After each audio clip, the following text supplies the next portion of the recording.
Hello दोस्तों, आज हम बीपीएससी टीआरई के प्रीवियस ईयर क्वेश्चन को डिस्कस करेंगे और नेक्स्ट एग्ज़ाम में आने वाले जो एक्सपेक्टेड क्वेश्चन है उसको डिकोड करने की कोशिश करेंगे। ठीक है, तो आप देख रहे हैं बीपीएससी रिलेवेंट चैनल। आइए शुरू करते हैं। पहला प्रश्न है कि भारतीय राष्ट्रीय सेना मतलब इंडियन नेशनल आर्मी के संस्थापक कौन थे। तो इसका जो उत्तर है कैप्टन मोहन सिंह हो जाएंगे। आइए कुछ आईएनए से रिलेटेड जो भी फैक्ट हैं उसको देखते हैं। तो आईएनए की स्थापना जो है कैप्टन मोहन सिंह ने 1942 में की थी। ठीक है, और सुभाष चंद्र बोस इन्होंने 1943 में भारतीय राष्ट्रीय सेना यानी आईएनए को ज्वाइन किया था। ठीक है, इससे जुड़े कुछ और फैक्ट है जो देखते हैं। जब सुभाष चंद्र बोस ने ज्वाइन किया आईएनए को तो उन्होंने कुछ ब्रिगेड के फॉर्मेशन किए, जैसे गांधी, आज़ाद, नेहरू और रानी झांसी ब्रिगेड बनाया। सो ये याद रखें कि रानी झांसी ब्रिगेड जो है उसका जो लीड मतलब उस मूवमेंट को जो लीड कर रही थी वो थी लक्ष्मी सहगल। ये कई बार पूछा गया, ध्यान में रखेंगे, लक्ष्मी सहगल उनका नाम था। अब आईएनए से रिलेटेड कुछ और भी फैक्ट है जिसको हम देखेंगे कि एक रेड फोर्ट ट्रायल या लाल किला मुकदमा चलाया गया था आईएनए के जो मेंबर्स थे उनके खिलाफ, लाल किला मुकदमा। ये जो है 1945-46 में शुरू हुआ था। ठीक है, मतलब ये रेड फोर्ट के अंदर में होता है, इसलिए लाल किला मुकदमा या आईएनए ट्रायल भी कहा जाता है। तो जो इनकी तरफ से जो लॉयर थे, वकील थे, वो थे भूला भाई देसाई, ये याद रखेंगे। और इनके साथ और भी जो मेंबर्स थे जिन्होंने इनका सपोर्ट किया था वो थे पीके सहगल, गुरबख्श सिंह ढिल्लो और शाहनवाज खान, एसएन खान। ठीक है, ये हम ध्यान में रखेंगे। ये कुछ अब इसमें एक और ऐसे ऑप्शन है लाला लाजपत राय, तो इनके बारे में हम लोग जानते हैं। तो लाला लाजपत राय से जुड़े कुछ फैक्ट हैं उनको हम लोग देखेंगे।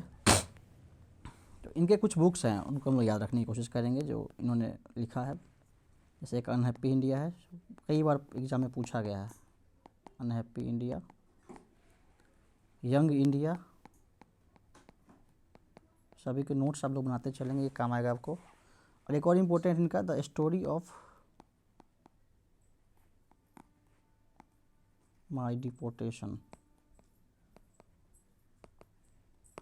और ये वही लाला लाजपत राय हैं जिन्होंने साइमन कमीशन का विरोध किया था। जब साइमन कमीशन 1928 में भारत में आई तो उसका विरोध किए थे लाहौर में, और उनको जो है लाठी से पीट के उनकी हत्या कर दी गई थी, लाठी चार्ज किया गया था।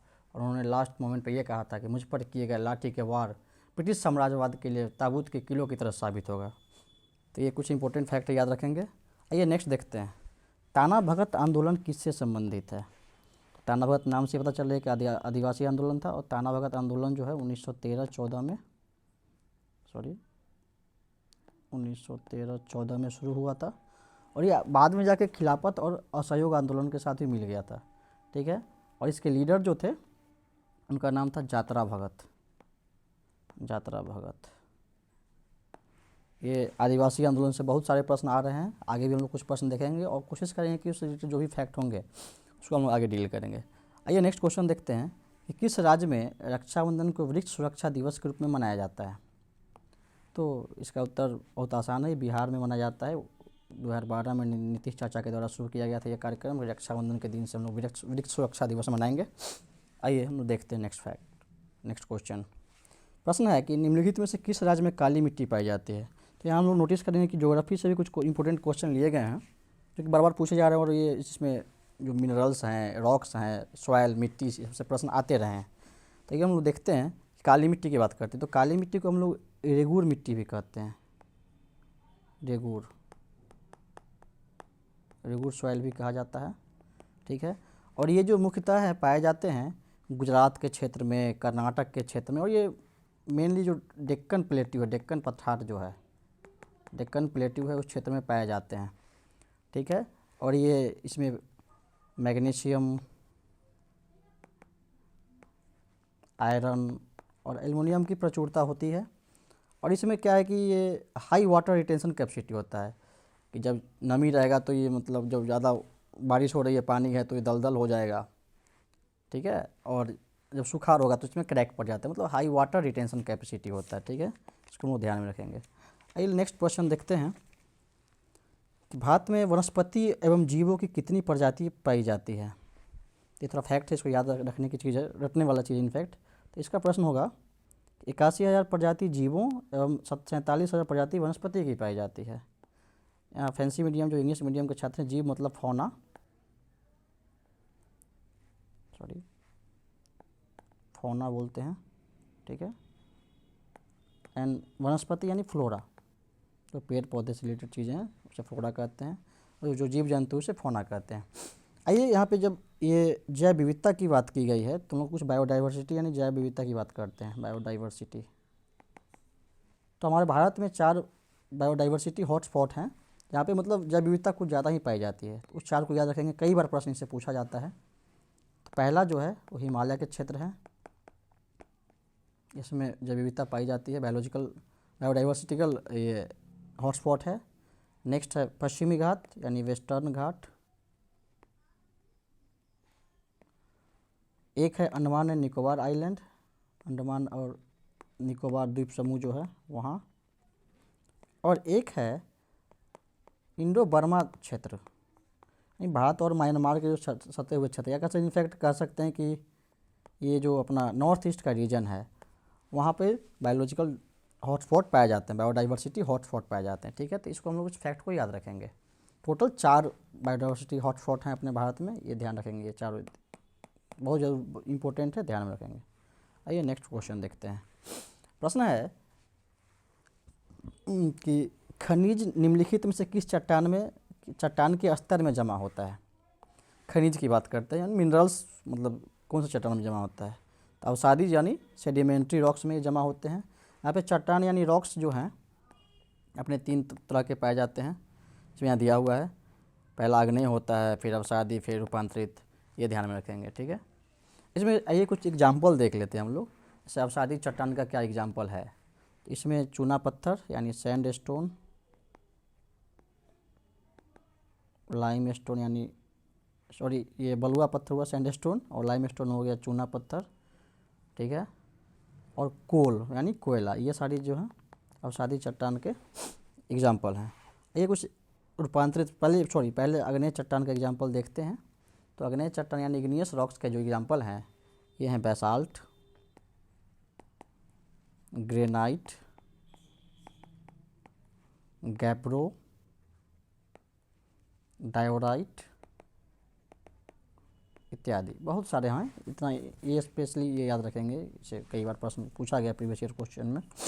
और ये नेक्स्ट देखते हैं मेटामॉर्फिक यानी रूपांतरित चट्टान।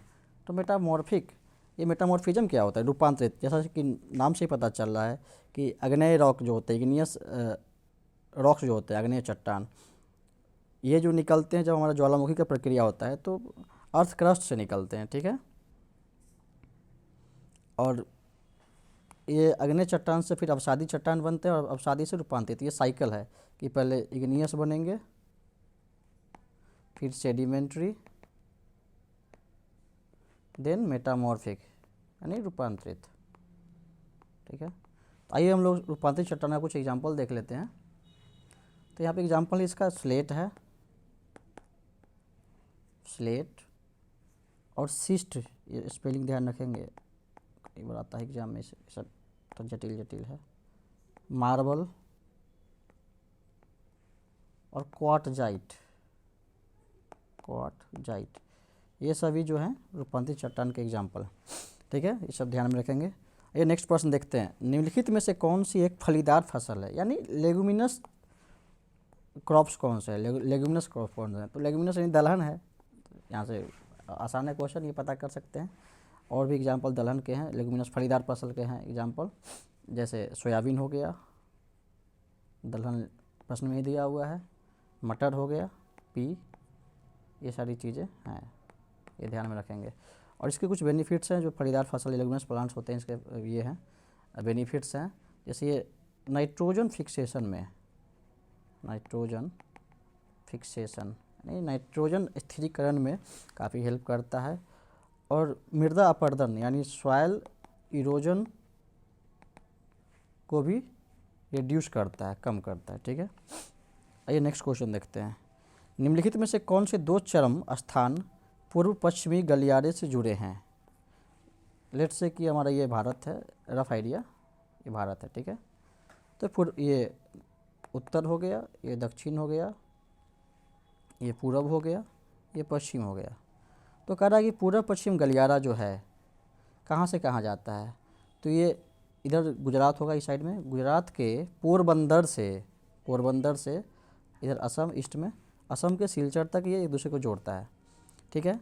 एक ऐसे ही हैं, नेक्स्ट और देखेंगे तो ये उत्तरी दक्षिणी गलियारा है, नॉर्थ साउथ गलियारा कॉरिडोर, ठीक है। तो ये जो है यहाँ श्रीनगर से साउथ में कन्याकुमारी को कनेक्ट करता है, ठीक है, कन्याकुमारी को कनेक्ट करता है। और यहाँ पे एक और फैक्ट याद रखेंगे कि जो ईस्ट वेस्ट कॉरिडोर यानी पूर्वी पश्चिमी गलियारा है, इसका डिस्टेंस कितना है?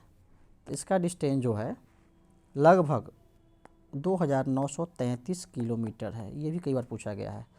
और इसी तरीके से हम लोग नॉर्थ साउथ गलियारे की बात करें, नॉर्थ साउथ कॉरिडोर की बात करें, तो इसका जो दूरी है लगभग 3214 किलोमीटर है। ये भी ध्यान रखेंगे। यहाँ पे एक और इम्पोर्टेंट फैक्ट है, ये दोनों जो है एक पॉइंट पे आके मिलती है भारत में, उस जगह का नाम है झांसी।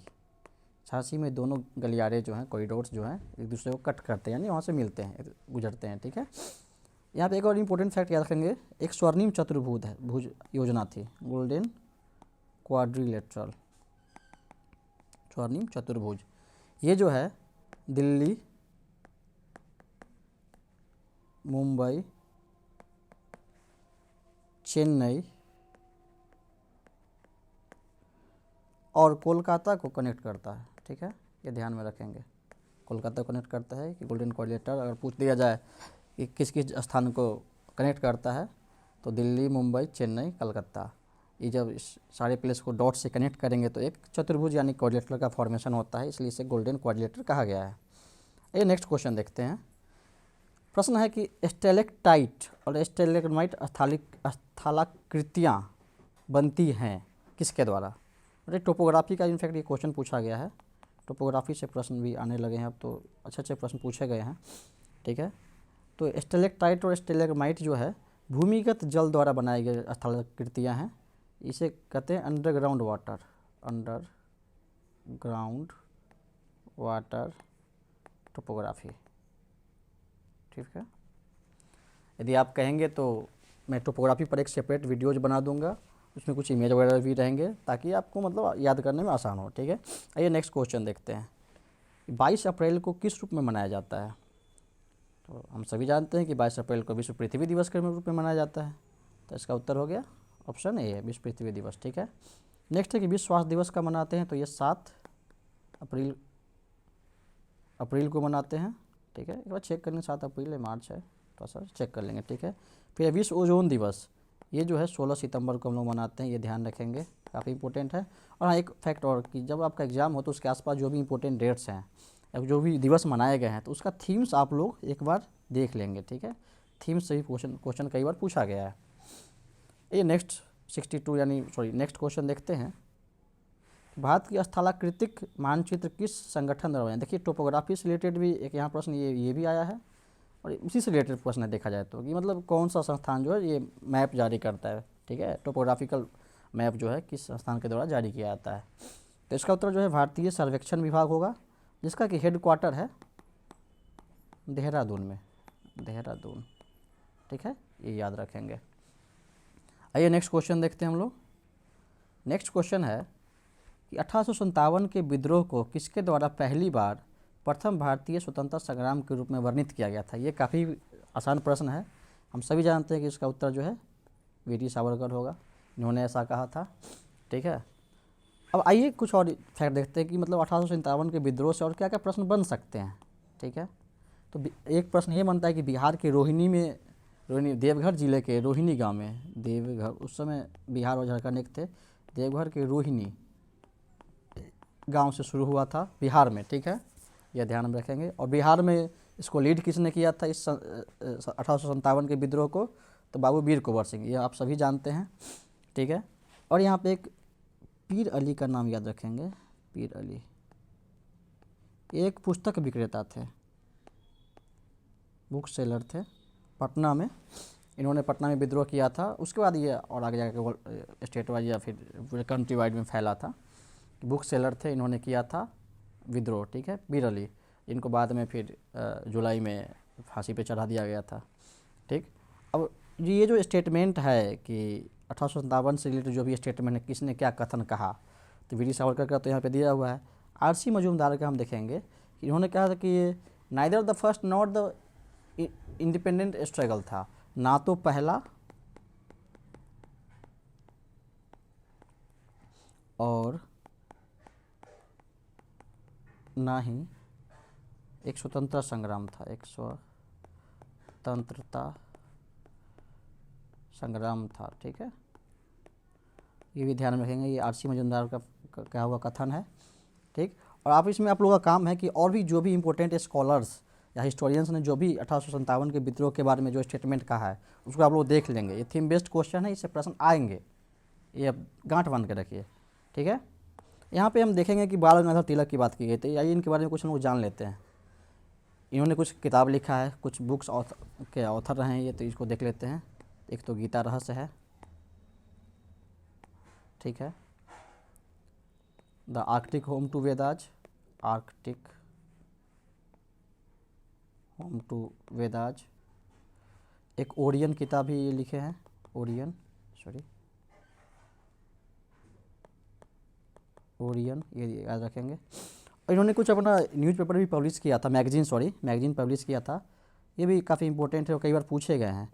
इन्होंने 2 मैगजीन पब्लिश किए थे, एक का नाम था केसरी, एक का नाम था मराठा। तो केसरी जो था वो मराठी भाषा में था, ये ध्यान रखेंगे, ये भी पूछा गया है कि कौन से लैंग्वेज में था। और मराठा जो था ये इंग्लिश भाषा में था, इंग्लिश लैंग्वेज में था, ठीक, ये ध्यान में रखेंगे। और हाँ, एक और चीज़ याद रखेंगे कि इन्हीं के द्वारा एक स्टेटमेंट कहा गया, एक नारा दिया गया था कि स्वराज मेरा जन्मसिद्ध अधिकार है और मैं इसे लेकर रहूँगा। और एक और फैक्ट याद रखेंगे कि इनके मरणोपरांत ही 1 अगस्त 1920 को असहयोग आंदोलन की शुरुआत हुई थी, ठीक, असहयोग आंदोलन, जिसके लिए तिलक स्वराज फंड भी बनाया गया था गांधी जी के द्वारा, जिससे कि 1 करोड़ रुपये उस समय लोगों ने चंदा इकट्ठा किया था। आइए देखते हैं नेक्स्ट। निम्नलिखित में से कौन घटना सबसे पहले हुई? देखिए फिर से ये आदिवासी आंदोलन से रिलेटेड क्वेश्चन आ गया है, घुमा फिरा के क्वेश्चन, कभी क्रोनोलॉजी पूछ रहा है, कभी मतलब कब हुआ, किसने किया, कौन लीडर थे, ऐसे पूछ रहा है। तो इस सारे को आप देख के जाएंगे, जितने भी इंपॉर्टेंट इसमें देख के जाएंगे। तो हम लोग देखते हैं डेट वाइज हर एक विद्रोह को कि कब कौन सा हुआ। तो संथाल विद्रोह जो है 1855-56 में हुआ था, ठीक। कई बार प्रश्न पूछा गया कि 1857 के विद्रोह से तुरंत पहले कौन सा आदिवासी आंदोलन या आदिवासी विद्रोह हुआ, तो उसका उत्तर जो होगा संथाल विद्रोह होगा। बिरसा मुंडा के बारे में तो कुछ कहना ही नहीं, आप सभी जानते हैं उनके बारे में।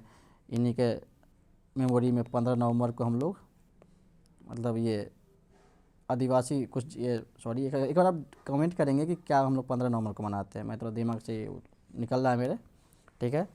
तो ये बिरसा मुंडा विद्रोह जो है 1895 से लेके 1900 के बीच में हुआ था, ये ध्यान रखेंगे। और ताना भगत विद्रोह हम लोग देखें 1913-14 में हुआ है, ठीक। तो सब करेगा कि सबसे पहले कौन सी घटना हुई थी निम्नलिखित में से, तो इसका उत्तर हम लोग संथाल विद्रोह के साथ जाएंगे। और यहाँ पे कुछ और विद्रोह है जिसको हम लोग देख लेंगे, जो आदिवासी विद्रोह है जो बिहार और झारखंड के क्षेत्र में हुआ है, जैसे कि अब बीपीएससी से रिलेटेड क्वेश्चन पूछा जा सकता है। तो इसमें 3-4 है जिसको सीक्वेंस में, ये तो 3 आप देख ही रहे हैं, संथाल, बिरसा और ताना भगत। इसमें 2-4 और हम बताएंगे जिसका आप लोग टाइमलाइन याद रखेंगे। तो इसमें पहला है तमार, ठीक, फिर चेरो, फिर हो, और एक कोल विद्रोह हुआ था, ठीक है, ये ध्यान रखेंगे। तो इसका जो डेट है ईयर्स याद रखेंगे कि तमार विद्रोह जो है 1789 से लेके 1794 तक हुआ था, ठीक। चेरो विद्रोह 1800 ईस्वी में हुआ था, हो विद्रोह 1820 से 21 में हुआ था, कोल 1831-32 में हुआ था, ठीक है, ये याद रखेंगे। आसान है, थोड़ा सा याद रखेंगे, तमार, चेरो, हो, कोल, पहले 3 अक्षर, फिर 2 अक्षर, फिर 1, इस तरीके से कुछ न्यूमोनिक्स आप लोग बना लेंगे ताकि ये याद हो जाए। आइए लोग नेक्स्ट क्वेश्चन देखते हैं। प्रश्न है कि बंकिम चंद्र चटर्जी का उपन्यास आनंद मठ किस विद्रोह का उल्लेख करता है? तो ये भी आसान प्रश्न है, आप सभी जानते हैं कि बंकिम चंद्र चटर्जी का जो आनंद मठ है उसमें सन्यासी विद्रोह का वर्णन किया गया है। आइए हम देखते हैं सन्यासी विद्रोह कब से कब हुआ होता है, इसका डेट याद रखेंगे। ये काफ़ी लंबा चला था ये विद्रोह, ठीक। तो ये 1772 से 1786 तक ये विद्रोह, सन्यासी विद्रोह देखा गया था, ठीक है। और हाँ, एक और प्रश्न पूछा गया कई बार कि आनंद मठ जो है ये उपन्यास कब पब्लिश किया था, कब प्रकाशित किया गया था?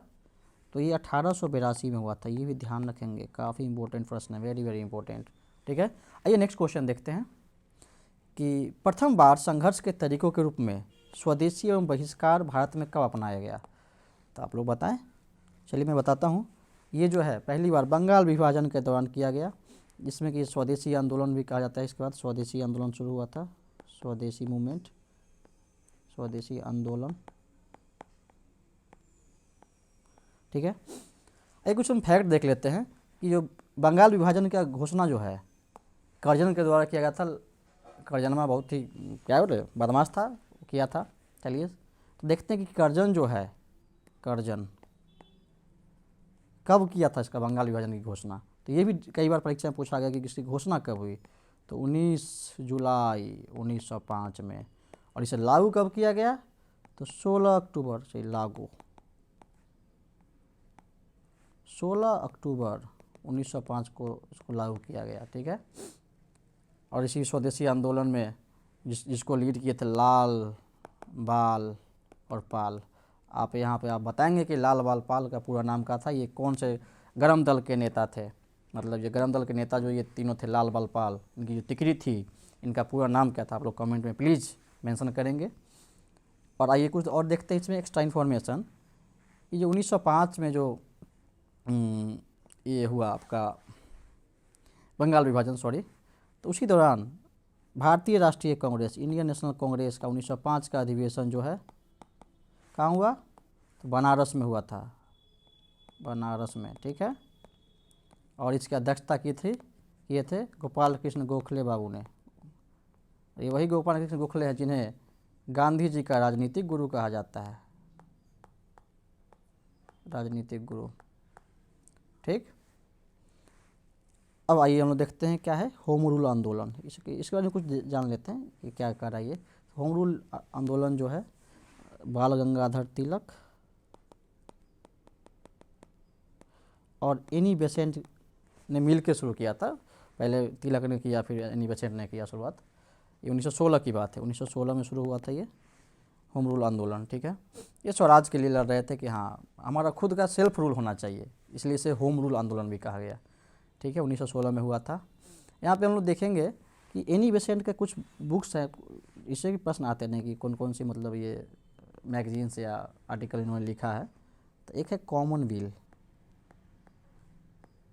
ठीक, और एक है न्यू इंडिया। एनी बेसेंट का ये ध्यान में हम लोग रखेंगे, ओके। कॉमनवेल्थ और न्यू इंडिया, कई बार प्रश्न इसे पूछे गए हैं। अब इसमें नेक्स्ट है कि ऑप्शन असहयोग आंदोलन। तो असहयोग आंदोलन से क्या क्या फैक्ट हम लोग कुछ जान सकते हैं।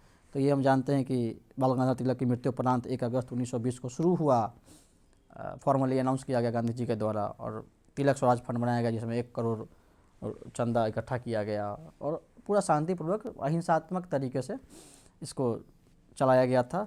लेकिन 4 फरवरी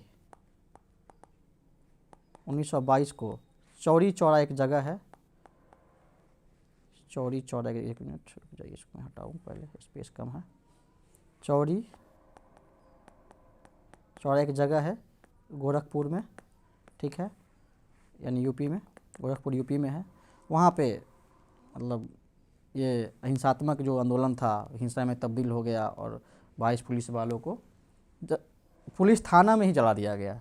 उसके बाद से उसके जस्ट 1 सप्ताह बाद 11 या 12 फरवरी 1922 को गांधी जी ने अपना ये असहयोग आंदोलन वापस ले लिया, क्योंकि इनकी जो मंशा थी कि अहिंसात्मक तरीके से हम आज़ादी 1 साल के भीतर ले लेंगे और प्राप्त नहीं हो पाया, इसलिए उन्होंने 11 या 12 फरवरी 1922 को अपना असहयोग आंदोलन वापस ले लिया, ठीक है। और यहाँ पे एक इम्पोर्टेंट फैक्ट मुझे याद आ रहा है, उसको भी आप मेंशन कर लेंगे कि हम लोग मौलाना अबुल कलाम आज़ाद को जानते हैं, अबुल कलाम आज़ाद। ये सबसे युवा अध्यक्ष रहे हैं, मतलब कांग्रेस के, भारतीय राष्ट्रीय कांग्रेस के। उनकी दो पत्रिकाएं हैं, वो मतलब कई बार पूछा गया है। एक है अल हिलाल, इसको बैन कर दिया गया था। ये 1913-14 के आसपास में प्रकाशित हुई थी। तो इन्होंने फिर से एक नई पत्रिका शुरू की, जिसका नाम था अल बलाग। अल बिलाल या अल बलाग बोला जाता है, अल बलाग देखेंगे। ये 1915 में इन्होंने शुरू किया था, ठीक है। तो आई थिंक आपको कुछ अच्छा लगा होगा, और मैंने जो भी इंपॉर्टेंट टॉपिक्स आपको बताए हैं उस पर आप लोग काम करेंगे। इससे आसपास जो भी थीम बेस्ड क्वेश्चन बन सकता है, मैंने कोशिश किया है आपको बताने का। तो चलिए ठीक है, आगे भी प्रश्न है, लेकिन ये काफ़ी लंबा वीडियो खींच जाएगा। तो आज के लिए इतना ही रखते हैं।